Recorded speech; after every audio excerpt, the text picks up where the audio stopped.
Hello hi అండి. ఈరోజు mutton dum biryani సింపుల్గా ఎలా చేసుకోవాలో చూద్దాము. నేను ఒక బౌల్లో 2 గ్లాసులు బాస్మతి రైస్ తీసుకున్నాను. అందులో కొంచెం వాటర్ వేసి నానపెట్టేశాను. తర్వాత ఒక కుక్కర్ తీసుకొని అందులో 2 స్పూన్లు ఆయిల్ వేసుకొని ఆనియన్స్ని బాగా బ్రౌన్ కలర్ వచ్చేటట్టు చేసుకున్నాం. అంటే బ్రౌన్ ఆనియన్స్ని ప్రిపేర్ చేసుకున్నట్టు ఆనియన్స్లో కొంచెం గరం మసాలా, సన్నగా తరిగిన కొత్తిమీర వేసి పక్కన పెట్టుకోవాలి.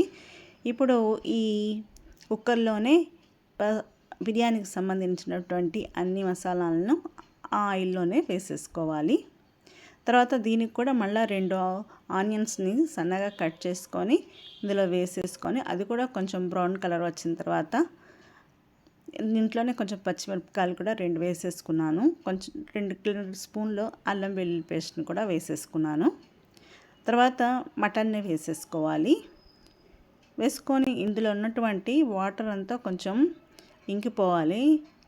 తర్వాత ఇందులోనే కొంచెం ఉప్పు, పసుపు, కొంచెం కారం కూడా వేసుకొని బాగా కుక్ చేయాలి. ఇందులోనే కొంచెం గరం మసాలాను కూడా వేసుకుందాము. కొంచెం పెరుగును కూడా యాడ్ చేసుకోవాలి. ఇది కొంచెం బాగా ఇందులోనే మనం కలుపుతూ మిక్స్ చేస్తూ ఉండాలి. అలాగే కొంచెం కొత్తిమీర కూడా వేసేసుకోవాలి. ఇలా కుక్ అయినటువంటి దాంట్లో మళ్ళీ దీన్ని ఒక 3 విజిల్స్ వచ్చే వరకు కుక్కర్ని మూత పెట్టి ఉంచుతాము. విజిల్స్ వచ్చిన తర్వాత కొంచెం చల్లారిన తర్వాత తీసి చూద్దాము. చూడండి, మటన్ ఇలా ఉడికింది. కొంచెం ఒక 80% వరకు మటన్ అయితే ఉడికిపోయింది. ఇప్పుడు ఒక కడాయి పెట్టుకొని ఒక గిన్నెని పెట్టేసుకొని అందులోనే బిర్యానీకి సంబంధించినటువంటి మొత్తాన్ని వేసేసుకోవాలి. వేసుకున్న తర్వాత రైస్ని కూడా వేసేసుకుందాము. బాస్మతి రైస్ని వేసుకోవాలి. వేసుకున్నటువంటి బాస్మతి రైస్ని కూడా ఈ విధంగా చూపించిన వేలో 1 by 1గా కొంచెం బాస్మతి రైస్, కొంచెం మటన్ బిర్యానీ, అట్లాగే కొత్తిమీర, అలా బ్రౌన్ ఆనియన్స్, అలాగే కొంచెం కలర్ని